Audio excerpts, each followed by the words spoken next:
Hello मेरे class 10th के प्यारे बच्चों, ऑल रेडी? क्या बोलते हैं? On your marks, get ready and go. मुद्रा में आप लोग होंगे। होपफुली सबकी पूरी पढ़ाई खत्म हो चुकी होगी। किसी की ना खत्म हुई हो तो ये वीडियो देखने के 1-2 घंटे के अंदर सब कुछ वाइंड अप करिए और उसके बाद बढ़िया से रात में 10 बजे सोने चले जाइए। आप गाना सुनकर, एक अच्छी सी फिल्म देखकर या जो भी आप छोटा मोटा वीडियो देखना चाहते हैं सो जाइए। 8-10 घंटे की बढ़िया नींद लीजिए। ये पहली बात थी जो मुझे कहनी थी।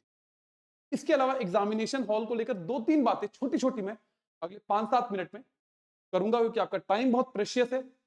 बहुत लंबी बात नहीं करूंगा, बहुत सिंपल क्रिस्प बात करूंगा।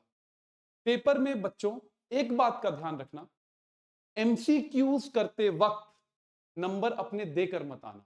एमसीक्यूज बहुत सावधानी से पढ़ना। 2-3 जो बड़ी गलतियां लोग करते हैं, जिसके लिए मैंने कहा ना छोटी छोटी मगर मोटी बातें।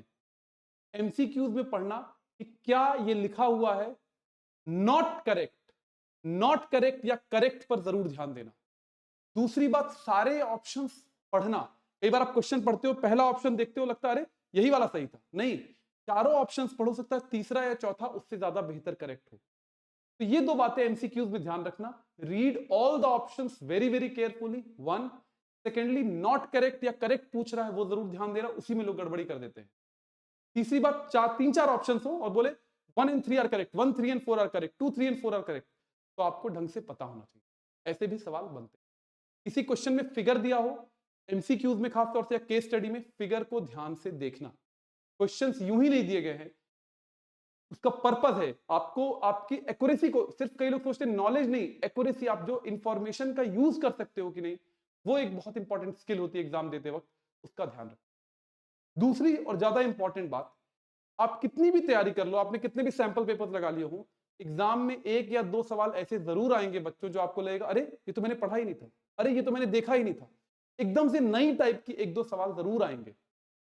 उसमें कैसे क्या करते हैं, पहले आप देखो अरे ये तो किया नहीं था, रिलैक्स करो।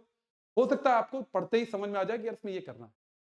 कई सारे बच्चों के साथ लगेगा यार ये तो मैंने किया ही नहीं, प्रीवियस ईयर क्वेश्चन ही नहीं है, इस टाइप का मैंने सवाल ही नहीं किया था, तो क्या करना है? उसमें सवाल को 3-4 बार पढ़ो।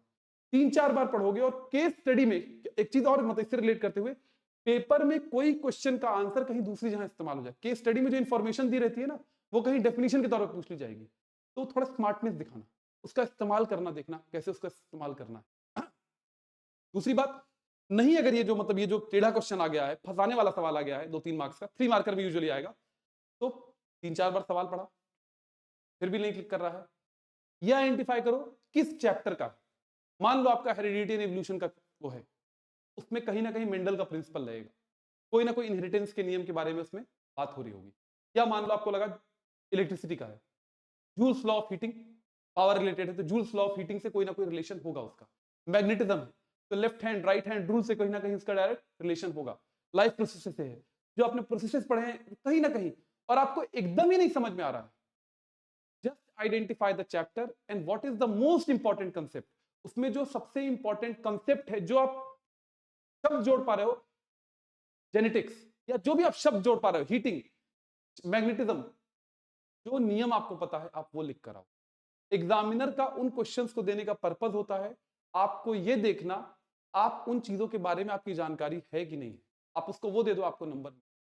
ठीक है, ये 2 मेन बातें थी। एमसीक्यूज को बहुत सावधानी से करना है, जल्दीबाजी नहीं करनी है।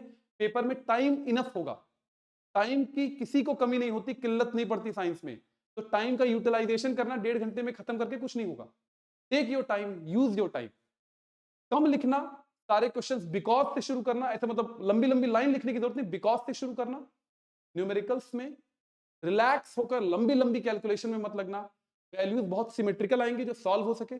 कभी कोई टेढ़ी वैल्यू आती है उसको लेकर परेशान नहीं होना है, उसका इस्तेमाल आपके हिसाब से। बात क्लियर है? ठीक है, इसी के साथ जाते जाते लास्ट मिनट रिवीजन वगैरह के चक्कर में मत पड़ना कि सुबह 4 बजे 5 बजे उठ के कुछ पढ़ूंगा। आपने जितनी पढ़ाई की है, मैं आपसे वायदा कर रहा हूं, ज्यादातर लोग जो ये वीडियो देख रहे हैं, मैं जानता हूं आपने पढ़ाई अच्छे से की और आपका पेपर अच्छा होगा। With this, signing off from Medha, all the very very best. सबका पेपर बहुत ही मजेदार, अमेजिंग होगा। कल मिलेंगे पेपर खत्म होने के बाद, मैं लाइव में आपके साथ मिलूंगा पेपर डिस्कशन को लेकर, हाफ एन आवर का करेंगे, कुछ चीजें डिस्कस करेंगे आपके पेपर के बाद। With this, bye, all the best guys, बहुत बढ़िया पेपर होने वाला है, बहुत ही बढ़िया पेपर होगा। Bye guys, bye.